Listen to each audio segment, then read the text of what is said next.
In today's video, I'm going to teach you how to edit a bright and airy look using Lightroom Classic.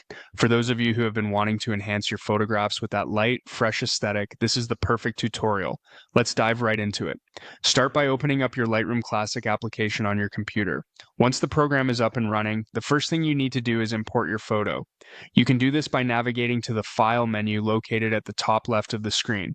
Click on File and then select Import from the drop-down menu. This action will prompt a new window to appear, allowing you to locate and select the image you wish to edit. Once you've found your image, simply click Import to bring it into the Lightroom workspace. Now that your image is successfully imported, you'll notice a series of options on the top right of your screen. Here, you want to click on Develop. This will take you into the editing workspace where all the magic happens. On the right side of your screen, you will immediately see the Basic section. This is where you start your adjustments. You'll see a number of sliders that control different aspects of your image. Let's begin by adjusting the exposure. Increasing exposure will make your image brighter, an essential step in achieving a bright and airy look. Next, you might want to tweak the contrast setting.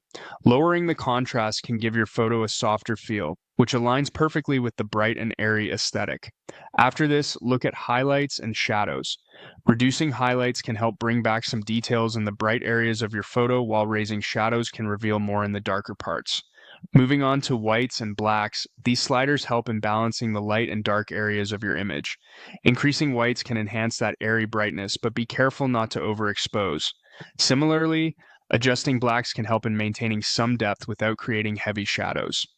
Now, let's pay attention to texture and clarity. These sliders influence the overall sharpness and detail presence in your photograph. To maintain a smooth and light look, you might want to decrease texture and clarity slightly. However, every image is unique, so play around until you find a setting that suits your photo best. Remember, editing is subjective, and what works for one photo may not work for another. It's all about finding the balance that you feel best brings out that bright and airy look. Feel free to revisit any of these adjustments to perfect your image. With some practice, you'll be able to master this style and give your photos a refreshing and professional appearance. Thank you for watching, and happy editing.